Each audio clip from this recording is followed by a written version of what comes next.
Hello, everyone. Today I am joined by Jami Marstall, who is a homeschooling mom of four, including two homeschool graduates.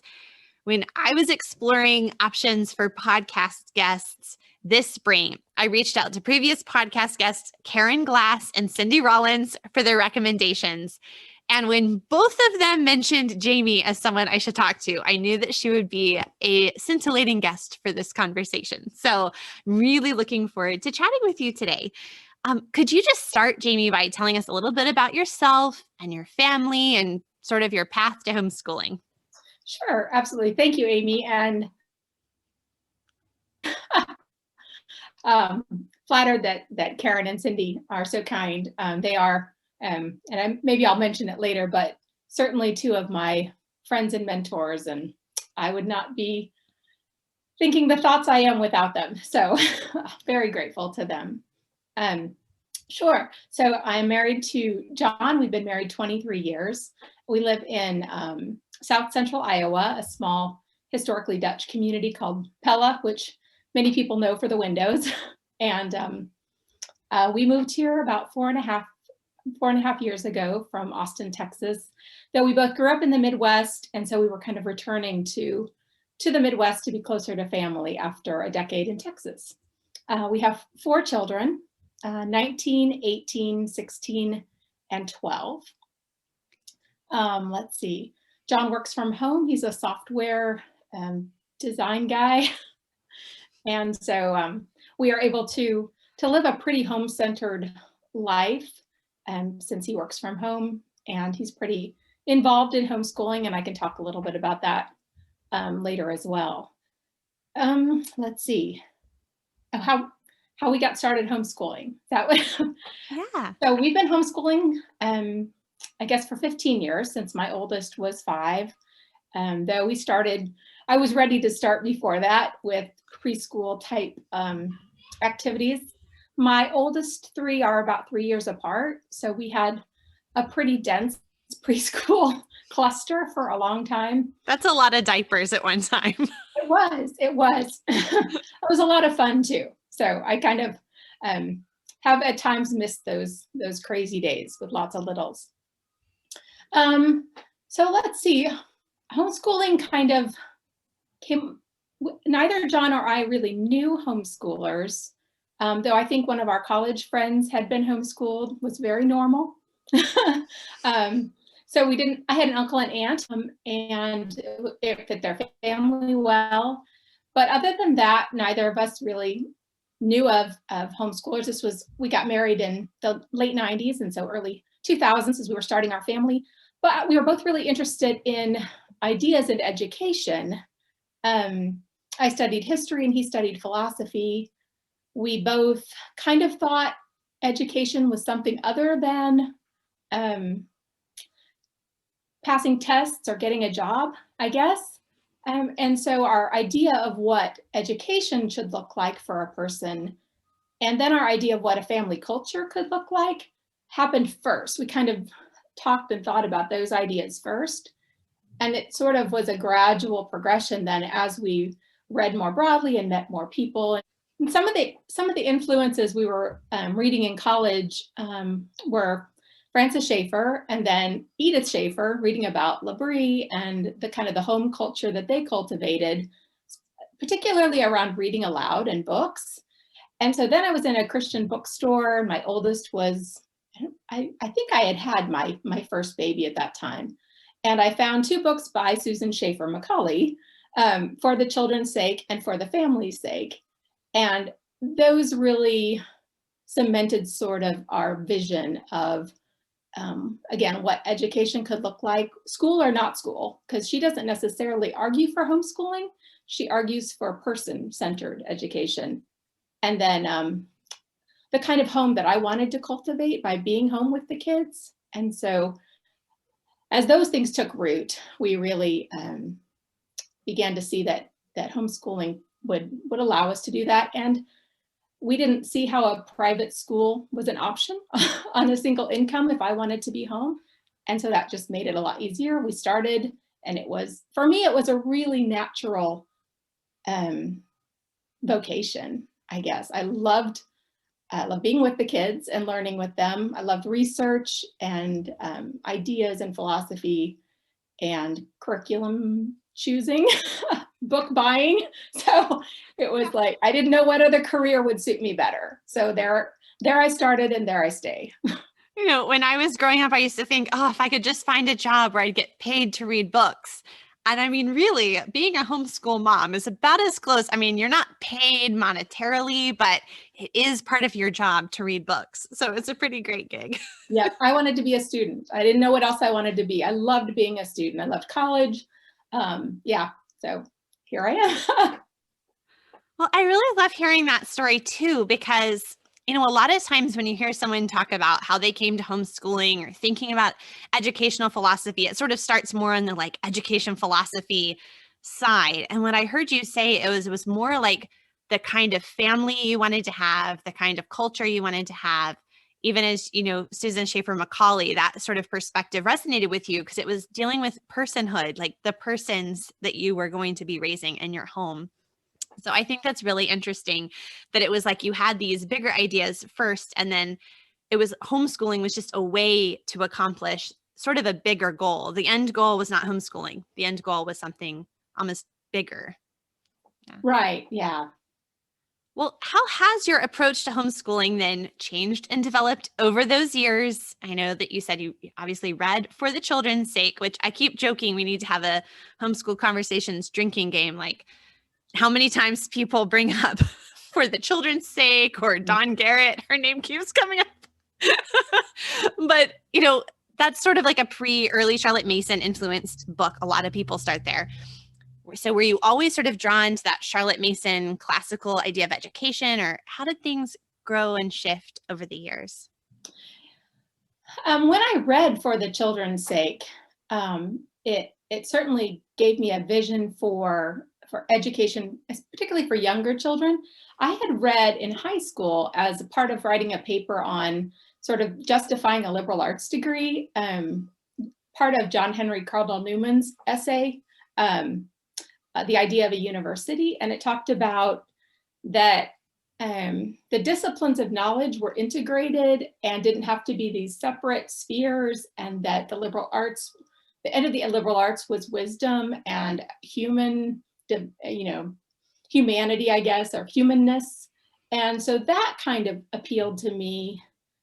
Before I had a name, I didn't really have a category for a type of education, I guess. And then I grew up reading books like Little Women and Anne of Green Gables, and there was something to those educations that didn't seem like the school that I experienced, in that they were directly encountering books, they were doing a lot of poetry, Shakespeare was always a part of things. All those things, I guess, were a jumble in my mind that's what a great education maybe looked like. I just didn't have the vocabulary for it. So then when I read for the children's sake, and then it was in the late 90s, the different neoclassical books were coming out, Well-Trained Mind and some of Doug Wilson's books. I picked up Norms and Nobility. I had no idea. I just would go to the library or the bookstore, and anything on sort of humane, classical, liberal arts education, I just started reading, and slowly over time saw where they were all saying the same thing at different points. And so I started looking, I guess, for a curriculum or a guide that I thought would take me toward that great books, great ideas. And for my high schoolers, my husband's background is philosophy, so he was also thinking, well, we want our kids to read Plato at some point. Yeah. And one of the influences on me was James Taylor, Poetic Knowledge. And he talks about a good to great education. That's from John Sr., his mentor, that you would read all these good children's classics first, and they would be foundational to developing the syntax, the ideas, the imagination that could then lead older students into those great conversations. And so I started looking at all the book lists that were out, and I wanted to find the best, most perfect good books list. So I looked at Veritas and Sunlight and all of those. And I don't even know how I came across Ambleside Online back in the early days of Ambleside Online. And when I looked at their list, that was the list I liked best. So I started with Ambleside Online pretty much the way they tell you not to, as a book list, without a lot of understanding of the philosophy behind it. And the deeper I got into Ambleside, the more I was ready to read Charlotte Mason herself. And so that was kind of sort of a classical to Charlotte Mason, but she was just part of that bigger conversation that I was reading and thinking about at the time. So there weren't compartments for me. It was like there's one big picture that all these voices are speaking into in terms of the content and the direction, their view of personhood, the goal of education was. And now that Karen Glass has written Consider This, go read Karen Glass's Consider This. It talks about this big tradition and how Charlotte Mason is a part of it. So. Yeah, I think it's really helpful. I tend to be a big picture thinker anyway. And so that makes sense more naturally in my mind. But I think sometimes, unfortunately, there can be this sort of idea, okay, we're very segmented, like compartmentalizing this idea and that idea and that idea. Instead of seeing, okay, well, there is some truth. There are persons, there are big ideas that are there because of, God's character, the way it is worked out in his creation. There are ideas, and all these people are coming from all these different directions, kind of like the fable of the elephant and the blind mice, And I think about that with education sometimes, because it's a danger to just think, well, this one person, they figured out the whole elephant, but they're all coming and trying to describe something that they can understand or see really well, but it's just a piece of it. And so the more we can bring in with all these different ideas and people who are all talking about the same thing from slightly different angles, it really helps us to have a bigger picture. And if we narrow ourselves down to just one point of view, it's not going to really be as helpful for ourselves or for our children. So, right. Well, and I think that having that broader foundation, maybe philosophically, prepares you then to evaluate how well a certain program, a certain curriculum or teacher fits into those bigger goals. And and if they don't, why don't they? So starting with a general, why and what is education and who is being educated here, I think is a great place to start. And I was not interested in teaching as a science, I guess, and so methods and pedagogy, and even too much of the classical, I guess, model of the neoclassical sort of stages, which depended more, it seemed to me, on a classroom understanding of education and methods, didn't interest me. yeah, it's like, and then you're like, okay, now I'm going to go sit in the living room with all of my, own children, and we're going to work this out ourselves. Right. Which is part of the fun of homeschooling, embodying it into the real home, the real people in our actual unique family. That's my favorite part. Yeah. Yep. Well, Jami, what have been some of your favorite parts of homeschooling? And then have there been any struggles? As you've had all these years of experience, I'm sure it hasn't all been roses and sunshine all the time. So sort of both sides. What have been your favorite parts, and then maybe some of your struggles? Absolutely. Well, I jotted some things down so I wouldn't forget. Well, certainly the books we've read together. Absolutely. The stories, and revisiting those with younger children that the older children loved and were happy to come back. And just that culture around books that we wanted from the beginning has really, I think, come to fruition in ways that I hoped it would. Having those shared stories and books, and having 4 children who love stories and books has been fruitful. Conversations about all sorts of things. For the most part, all my kids are eager to talk about ideas and the things that they're thinking about. They seem to be curious learners. So I really, that's been my favorite thing, is to have those those big conversations with them.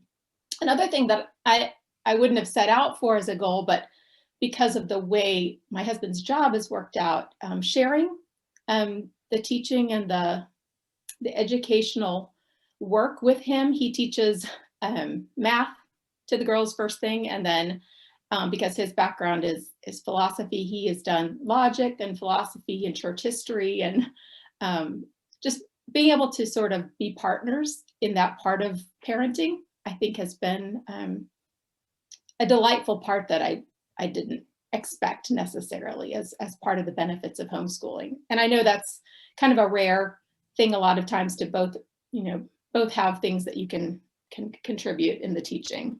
Can I interrupt? Can I interrupt right there? I would love to hear a little bit more about how that came about. Was that something that just sort of, you were like one day, like, I just can't teach them algebra anymore?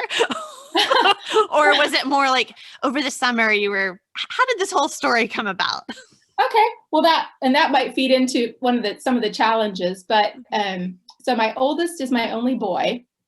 Then I have 3 daughters. And as he got to be about 10, there started to be some pushback, that happened especially not just mom but mom and lots of sisters. Him trying to sort of figure out as he was moving into the puberty years how to be a gentleman in the house and not too frustrated with mom all the time. And at that time, my husband was able to start telecommuting, working full-time from home. And I said, I think one thing that would help is if you took my son's math and did math with him before you start your workday.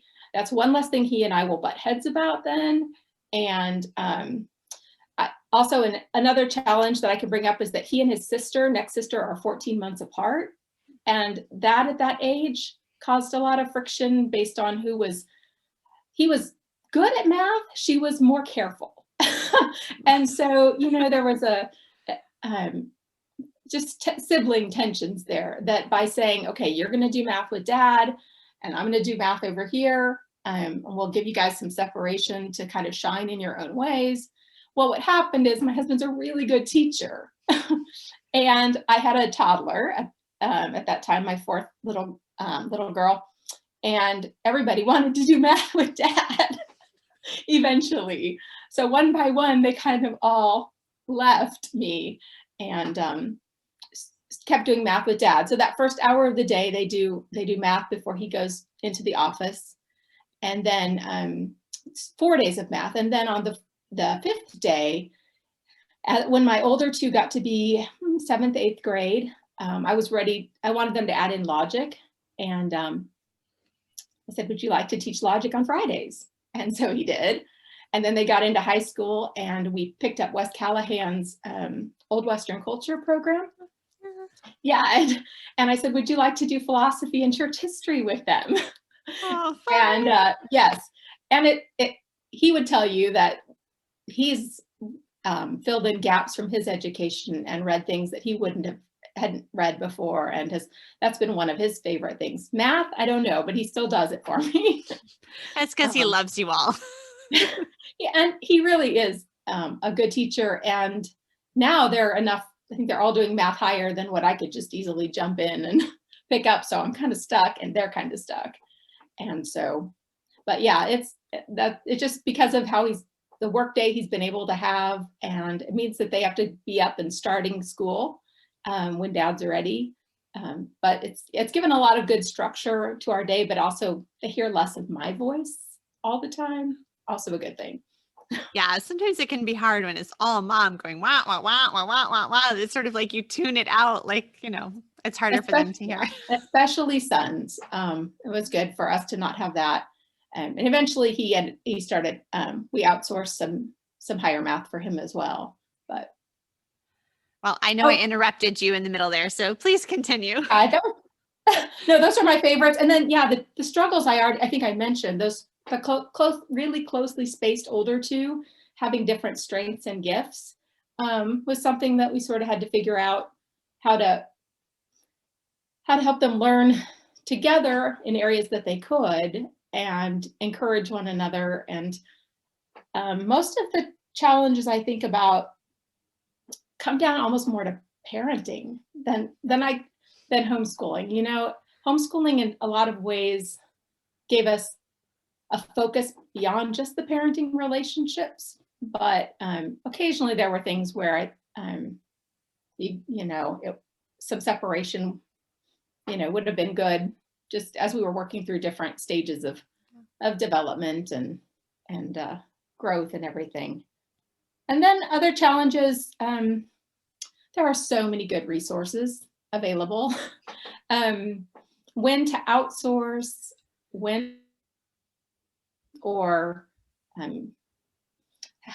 who's ready for a deeper book maybe than who, just all those things where I have to know that the child, know my budget. Every year it seemed like there were some new things I had to think through. Does that fit into what we're doing? Is that a good use of our time and our money?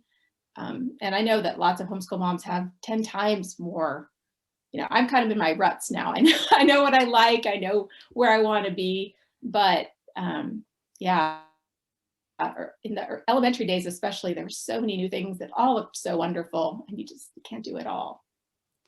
That's come up several times on this podcast, just the abundance of good options and the fact that we can't do them all. But I appreciated too, sort of in passing mentioned, does that even fit in my budget? And I remember when I was a young mom, this was not about homeschool curriculum, but I remember I was reading, I don't know, I was like on a kick and I was reading who knows what I was reading. And I was just like feeling very, very put upon that we couldn't afford organic meat. And I would just think to myself, if we really loved our family, we'd be able to like buy all this really great meat at the store or whatever.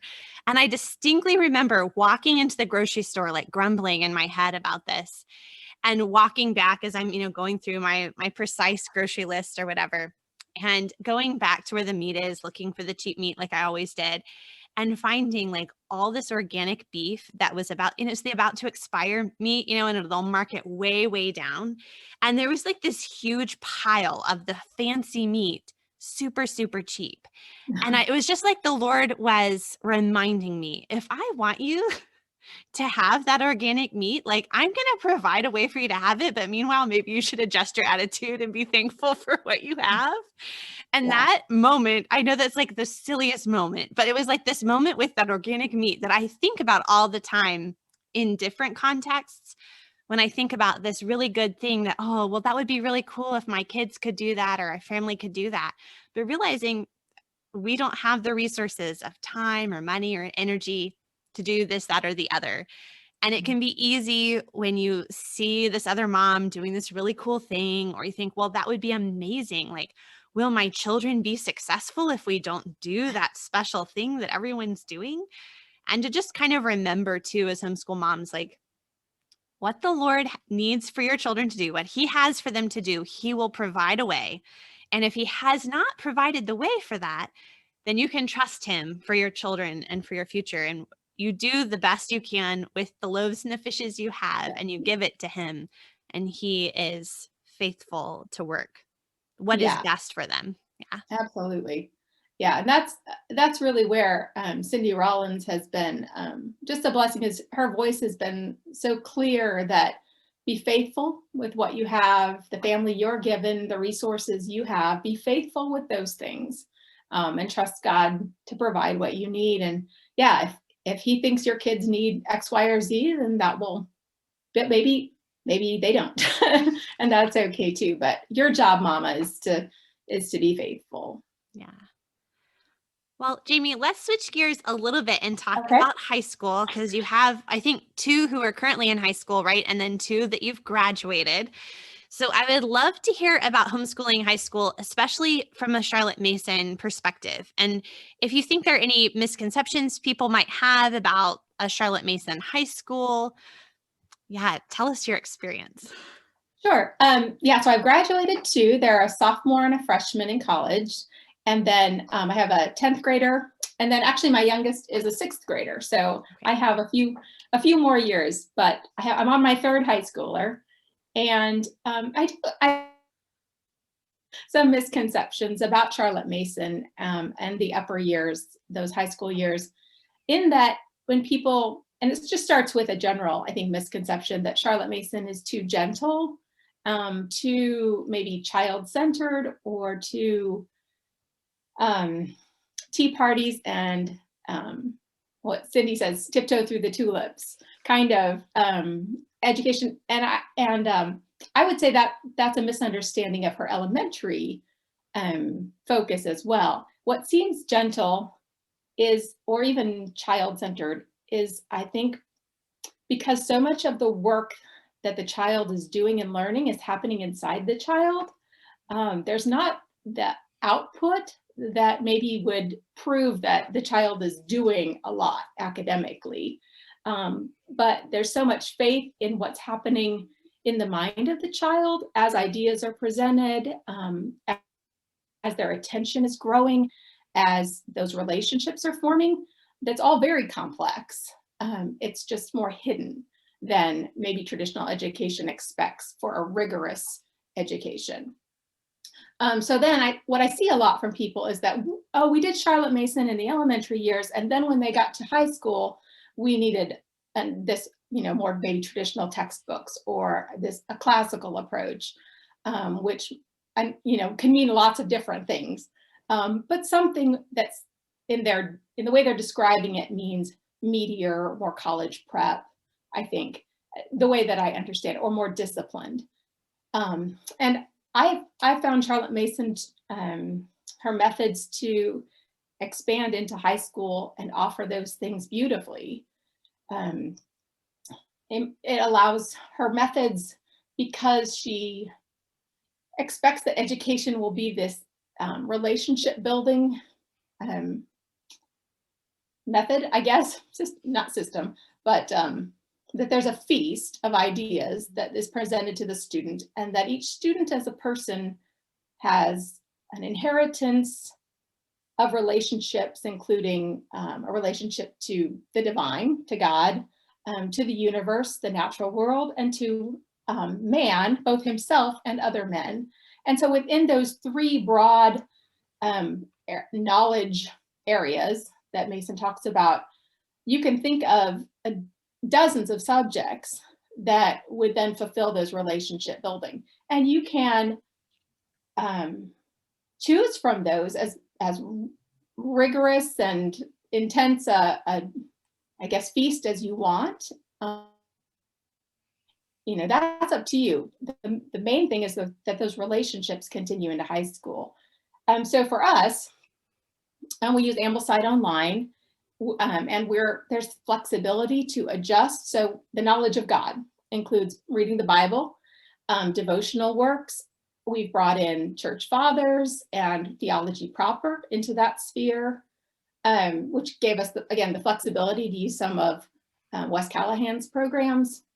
It includes maybe commentaries, or just that broader sphere. And then the knowledge of man is history and literature and geography and ethics and citizenship and anything that men have contributed to learning. And again, with those things, we've been able to focus history streams or literature streams in ways that connect with our children individually. For example, my son is a little more science and engineering bent.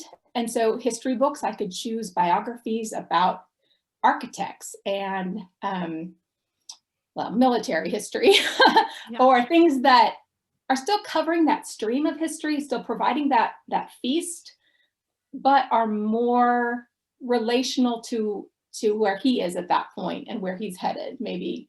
And languages also. What I have, my second born is very linguistic gifted, and so we were able to maybe dial back some of the math and science part of the feast and give her bigger portions of Latin, and then she took some Russian. So all the things are there, just in maybe different portions as they kind of figure out where they're headed, and what their natural gifts and callings are.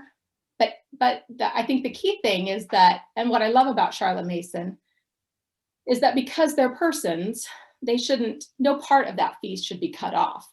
Nobody gets to get away with no science and math. the science and math kids don't get away with no history and literature. Personhood means access to all the rich and continue to feast upon, but maybe the portions or the dishes change more with time. And I love that the foundational methods allow me to kind of customize their educations in that way. I love that. That's great. Well, what did sort of a normal or typical week look like for your high schoolers? Were they working independently? I know you mentioned there were some things that were outsourced. Were you pre-reading all of those good things with them? I would love to just hear a little bit of the nitty-gritty of what that looked like in real life. Sure. So if I take a snapshot from a couple of years ago when I had a senior and a junior in an eighth grade and elementary school, we start the morning math first, though my son did online math classes. And so he would just do his assignments when my husband was working with the other students on their math. And then we've done morning time all the way through. And so as much as I could get, the junior and senior year are the harder times to keep going with morning time. So my son by his senior year was pretty reluctant. He had a lot of things to do. And so if I could pull him in for one song or one poem, just come read Shakespeare with us, I would do my best. Sometimes if I picked up a novel he wanted to hear, he would creep in. But usually by junior, senior year, I don't get a lot of morning time with them anymore because they do have so many outside responsibilities. So we do morning time. And then as I was working with the younger two, the older two for the most part, were either in class if they had an online class or working on their work independently. They'd come and do narrations and check in throughout the day. It's really kind of a back and forth. And that's how it is with my current 10th grader. She has an outside biology class one day a week. And so she has to kind of do her homework for that. But with math, morning time, and then that back and forth throughout the day where she reads and we discuss a little bit, or she stops and practices an instrument, or it's pretty fluid at this point with only two left. When they were all little, it was much more scheduled and okay, you're doing, this with mom right now. And you're playing with the 2-year-old and you're, but now it can be pretty just open routine. Maybe we meet together at lunch. I know you do World Watch. That's usually when we watch that is at lunchtime. And then the afternoons, I will meet with my 6th grader to read if we're doing some reading together still, sharing one of her harder books. But really it's just very conversational at this point. And I expect by high school that they're setting their own schedule somewhat, that at the beginning of the week, I give them the week's assignments, the week's readings, which Ambleside schedules by week. And that I've taught them sort of 7th and 8th grade how to break up their readings so that they're manageable, 3 to 4 a day. I expect a narration 4 days a week, and written, the rest are oral. And then the only thing I'm directly teaching, usually through 10th grade, is writing, where we're sitting down to work on elements of essays or looking at an old narration and talking about some of the grammar or flow of it. I don't do a lot of direct teaching, or I don't lecture. We read books and we discuss, they narrate. And history is my background and love, so I'm happy to read and talk, but I don't present any kind of formal, lecture. They wouldn't like it if I did, I'm sure. So that's pretty much what it looks like now. They're very independent. My 6th grader especially, she's sort of a wake up early and check off my list, and I'm like, who are you? You don't even need me. It's really funny to see. I have some kids who I will come down, bleary-eyed in the morning to get my coffee, and they're already on the sofa working on their schoolwork, to get that checked off and to be able to Yep. do their own things later in the day. And then you have other ones who, you're like, okay, it's almost dinner time. I know Yes. you're supposed to be working on that reading journal, and I haven't heard you practice your piano yet. Yes. Yep. Yep. They're all so different. So that's some of the fun, but some of it, which we joke about how quiet it's going to be when it's just her and I in high school, because she's happy to do her own thing, and it's not one for a lot of discussion. And so we'll see. It could get interesting. Maybe you'll have to start taking some classes. She'll have Yeah. to quiz you on, hey, Mom, have you done your homework? Right. Exactly. In terms of pre-reading, um, I wouldn't say a lot of what I've done is pre-reading. If there were gaps, particular literature I hadn't read in my own education, or history gaps, or things I was just really interested in, because some of their books on their book lists, just I chose Ambleside Online in part because so many of the books looked so good. For me, I was like, ooh, that looks so good. And so I'll join in and read along, or read even just after them, sort of, oh, you really love that, I should pick it up and read it. But for the most part, I don't necessarily schedule rereading. I just, if there are books that I feel like we need to talk through as we go, I try to read it before them, maybe over the summer, or at least buddy read sort of week to week, as they're reading it. With younger students, I read enough aloud that, I learned a lot that way. Yeah. And anyone who's listening to this episode now, at that point, both my conversation with Kristen Rudd and my conversation with Jennifer Dow will have published. And both of them gave slightly different but similar questions that you can ask no matter whether you've read the book before or not. Just sort of some really helpful, open-ended questions to draw out your child as you're discussing books. So if you feel like, for anyone listening who's like, I don't have time to keep up with all my kids reading, you can still have really profitable discussions if you know the right questions to ask. So I'll put links to those Yeah. in the show notes. Oh, that'd be great.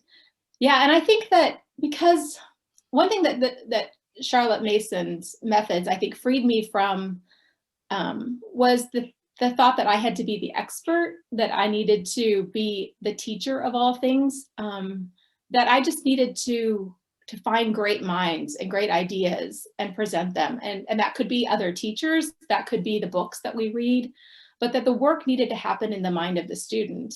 And if I was lecturing and telling them all the things that I had learned, that wasn't them doing the work of making those connections. And so it really has freed me to be a co-learner, or a cheerleader, because it's their education. It's, ultimately it's not my work, it's their work. And they're going to remember what they've internalized and the work they've done, not the things that you necessarily said out loud to them in the living room. Necessarily. Hopefully they remember some of the things we said. Yeah. Well, I've used a lot of words over the years, so some of it gets in. They know the Charlotte Mason quotes pretty well. Well, let's talk a little bit about, as you were starting to think about life after homeschool graduation, what were some of the questions that you guys were thinking through as a family? And then how did you help guide your teens through that process of deciding what to do next?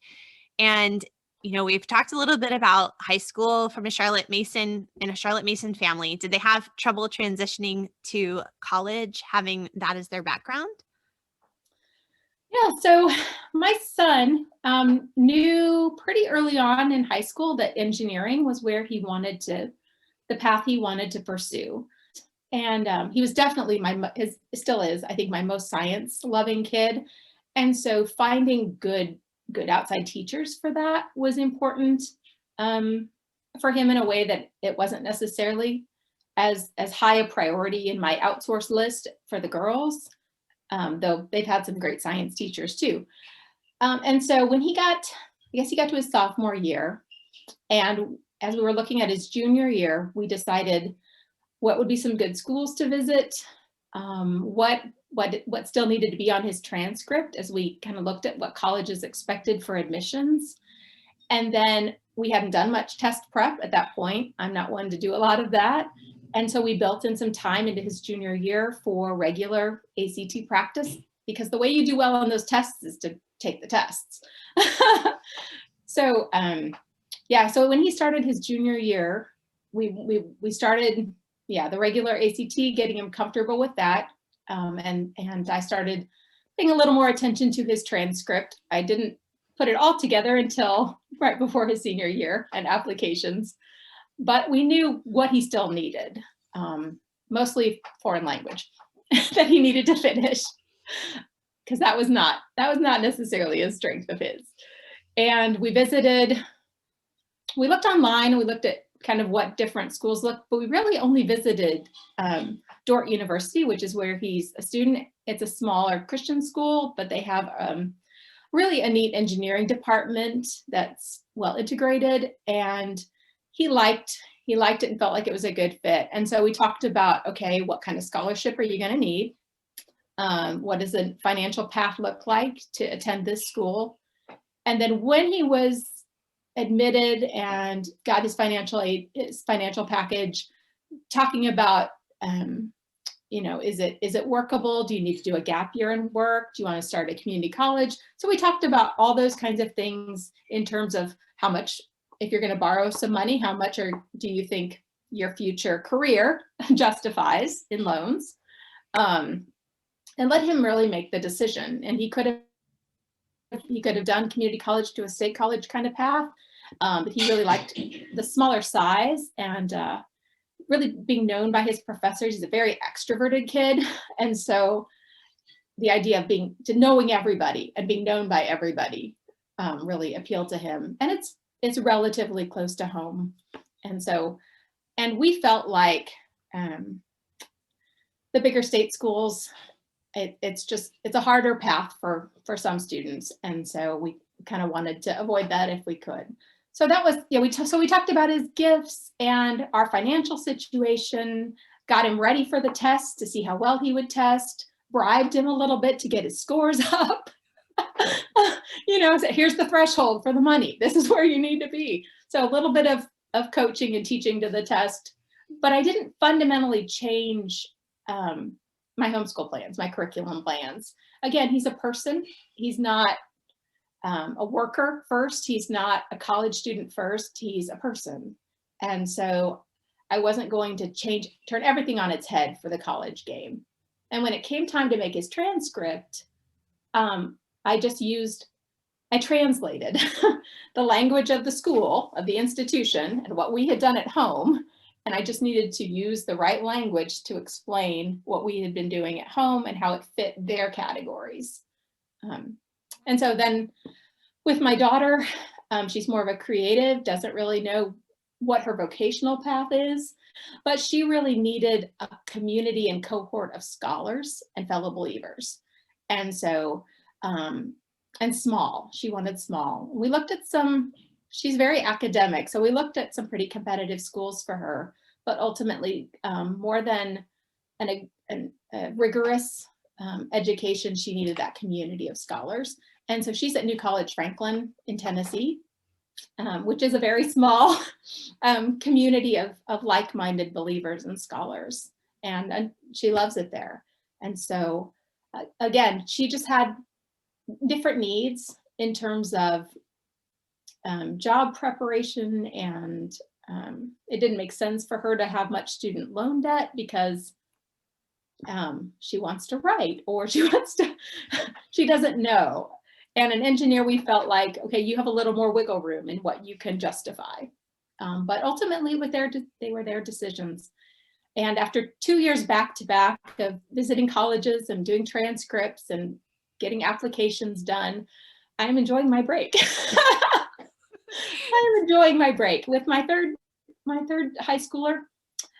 She loves lots of things. She's a really broad Renaissance kind of kid, and she's a homebody, so she's not itching to be out the way the other two were. So God will have to show us sort of what's next for her. But she'll be a junior next year, and we'll start some of the college or the test prep. We'll build in a little bit of time to get good at the tests. because you just never know what doors you'll need to walk through. And that's one of those hoops that they expect you to jump through. That is so helpful and encouraging to hear. I'm probably going to be like sending you like help me emails over the next couple of years. My oldest is heading into his junior year next year as well. And it's just, there's suddenly like 2 years before he leaves home is feeling so very short. Yes. I don't know. It's just when you have a little baby that's not sleeping through the night, every month feels so long, but now I'm just like, only 2 years.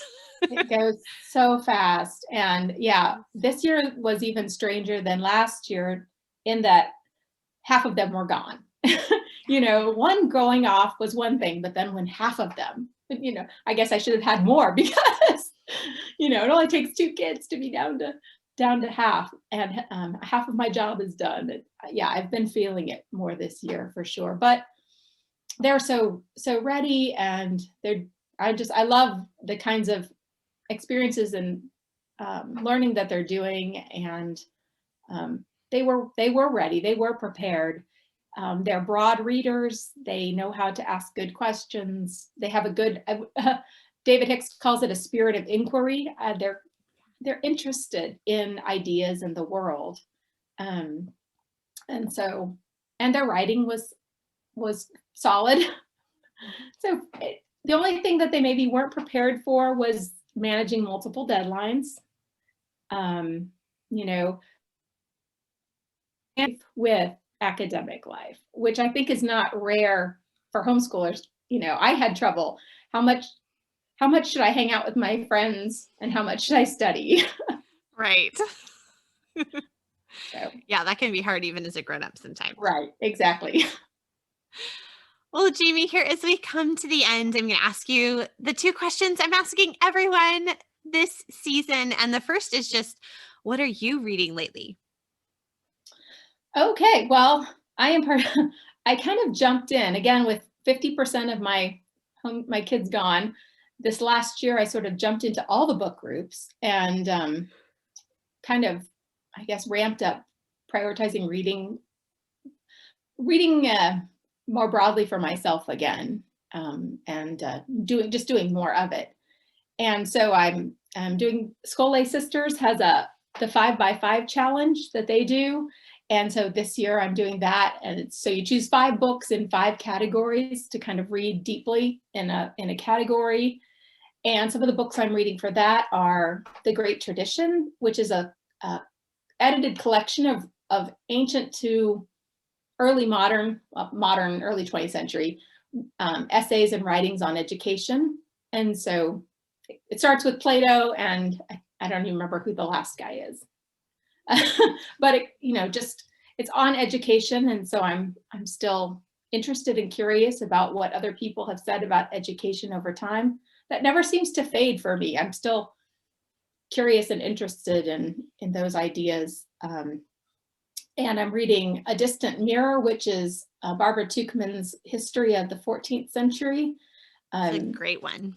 It is, yeah. I'm really enjoying it. I read her books on World War I a couple of years ago, and I just love her because she was sort of a stay-at-home mom turned historian, which I think she's a great story. I did not know that about her. Yeah, that's really cool. Yeah, she was a journalist and a scholar, and then had children and decided she would prioritize home life for them, and then began in a little bit, I think, when they were older, writing histories. And outside of the academic world, she's an amateur historian, but brilliant. And yeah, so I'm a fan of hers, and I'm really enjoying that. I have a lot of gaps, and medieval history is one of them. I'm reading the C.S. Lewis's Space Trilogy for the first time, and that's weird so far. That's one of my choices on the Literary Life Podcast Challenge. A book outside of a genre you usually read is one of those categories, and science fiction is definitely outside of my usual genres. I'm reading a biography of James Garfield. I like history books. Last fall, I read Candace Millard's Destiny of the Republic about Garfield and his assassination. And it was so good. But it made me really curious to get a bigger picture. And so I asked for Christmas for the definitive of James Garfield. So, and I'm enjoying it. Let's see.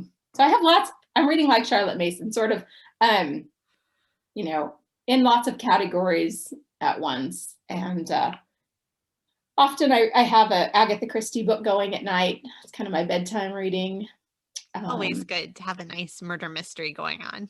And it's not too intense that I can't set it down. I have to be careful about bedtime reading, because if it's too gripping, then it's 2 a.m. and yeah, the day is shot. Yes. And then the next day you're like, I'm supposed to be a cheerful mother, but I stayed up too late reading last night. Exactly. And they all understand now because it happens. Yeah, sometimes you stay up too late reading. So I have to be sort of careful with certain kinds of fiction, you know, late at night. But those are the main ones I'm picking up right now. And I'm about to start Dane Ortland's Gentle and Lowly on the heart of Christ for sinners and sufferers, I think is the subtitle. Yes, fascinating. So I have not read that yet, but Karen Chu, by the time this comes out, this other interview with Karen will have published, and she writes at Raising Covenant Children online. I'm not sure if you are familiar with her, but she's a classical homeschool mom in the Philippines. And so she and I chatted recently, and that was one of the books that she mentioned that she had just finished reading.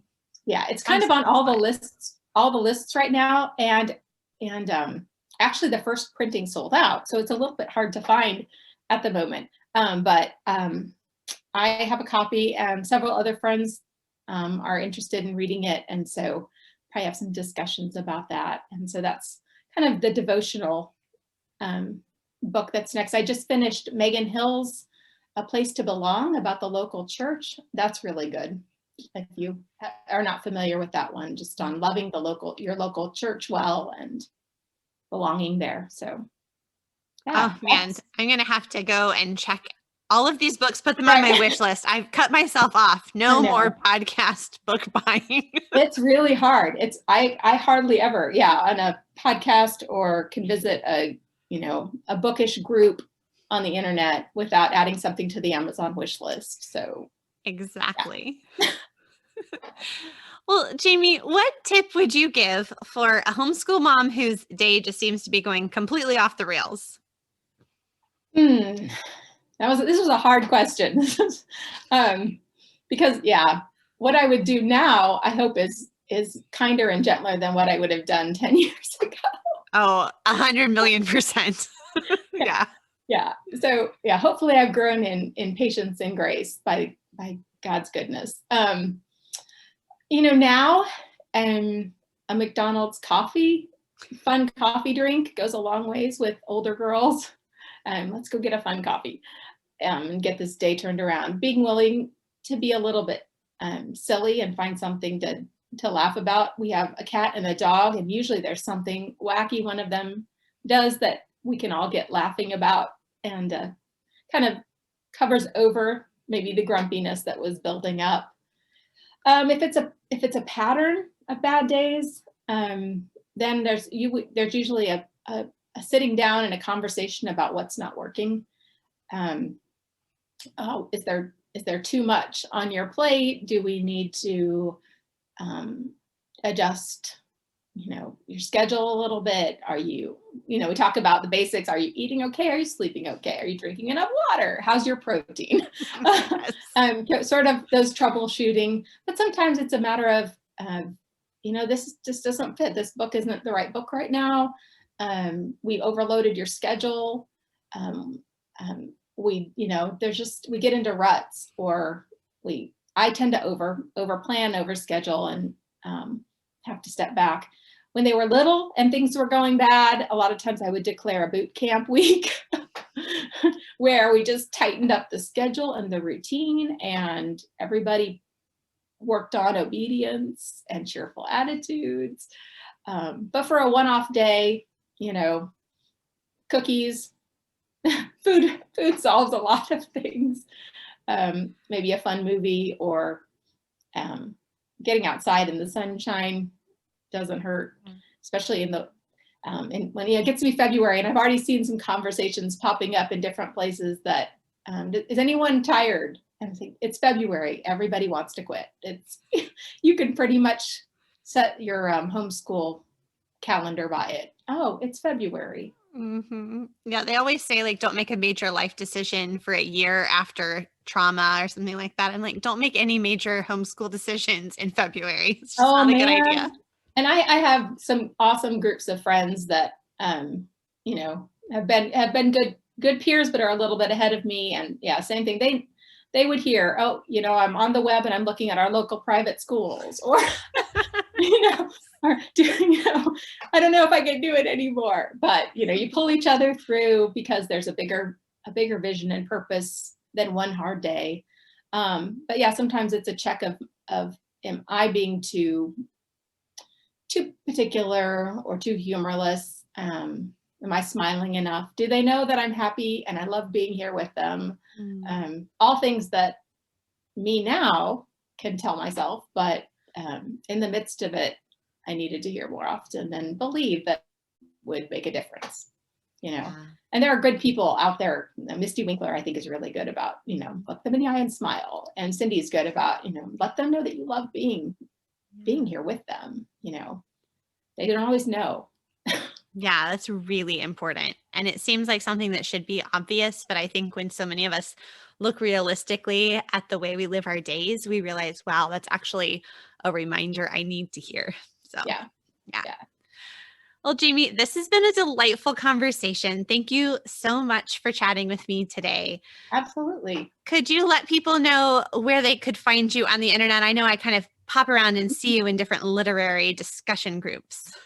Yeah, I do not have a fixed home on the internet. I'm not a blogger or a podcaster or an Instagrammer, really. I do have an Instagram account. I think, as you found, it's infrequently used, in part because I'm not a photographer, and I feel so much pressure to have nice pictures, and nobody wants to see my photography. But yeah, I use Facebook, mostly various groups that I enjoy being a part of there. I don't use the broader news feed a whole lot, but Cindy Rollins' Mere Motherhood group I'm a part of sporadically in terms of when I jump in for conversation. The Literary Life podcast group, I enjoy the conversations there. The Ambleside Online Facebook group, if people have Ambleside specific questions, that's a great resource. And then recently, in the last 6 months or so, I've been participating more on the Scolay Sisters. They have some good in-depth book groups and conversations happening there, and it's a good mix of classical and CharlotteMason educators, and I enjoy the conversations there, and try to be helpful when there's a question that I feel like I can contribute to. But yeah, other than sort of jumping in and out of those groups, I'm around. I don't know. Well, I'm just really appreciative of moms like you who have gone through it. You're still in it, but you have that kind of longer term perspective that you can share. And I just really appreciate you taking the time to share with us today. And I will have links to things we've chatted about in the show notes for this episode at humilityanddoxology.com. And there will be a full transcript there as well. So if anyone is listening and wants to ask Jami a question, you can also do a comment on that blog post, and I'll make sure that she hears about it as well. Thank you, Jami, and I look forward to talking with you again. Yeah, thanks, Amy.